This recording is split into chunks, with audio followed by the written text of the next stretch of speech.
Тіл тамары ұлтымның. Тіл ұлттың басты белгісі. Тілі жойылса, ұлт та жойылады.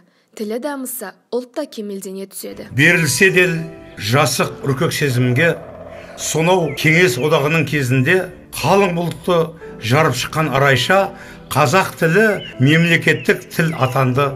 Именно на нашем съезде мы должны принять декрет о статусе государственного языка коренной национальности союзных автономных республик, автономных областей, национальных округов и малых народностей, а также решить очень обострившийся вопрос о судьбе советских турок и крымских татар, которые до сих пор чувствуют себя изгнанниками в своей стране.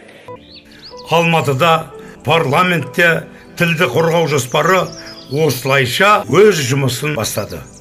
Қазақ тілі ұрпақтан ұрпаққа үзілмей берілетін асыл қазынамыз, ұлтымыздың асқар шыңы. Оны көздің қарашығындай сақтай білу баршамыздың, халқымыздың, ұлтымыздың абыройлы борышы, парызы.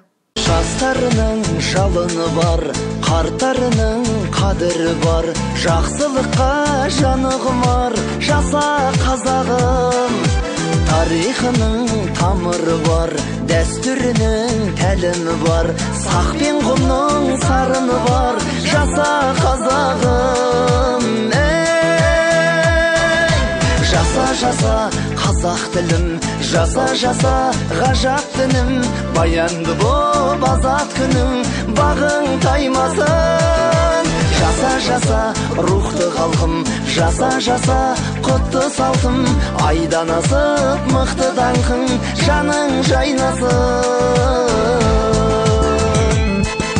Көсемдері кесім берген, керуен тартып көшін керген, төрт түлігі төсіндірген, жаса қазағым. Ту көтеріп тұлпар мінген, саят құрып сұңқар ділген, күй төгіп ән шырқап жүрген, жаса қазағым. Жаса, жаса қазақ тілім, жаса, жаса ғажап дінім, баянды боп азат күнің, бағың таймасын. Жаса, жаса рухты халқым, жаса, жаса құтты салтым, айдан асып мықты даңқың, жаның жайнасын.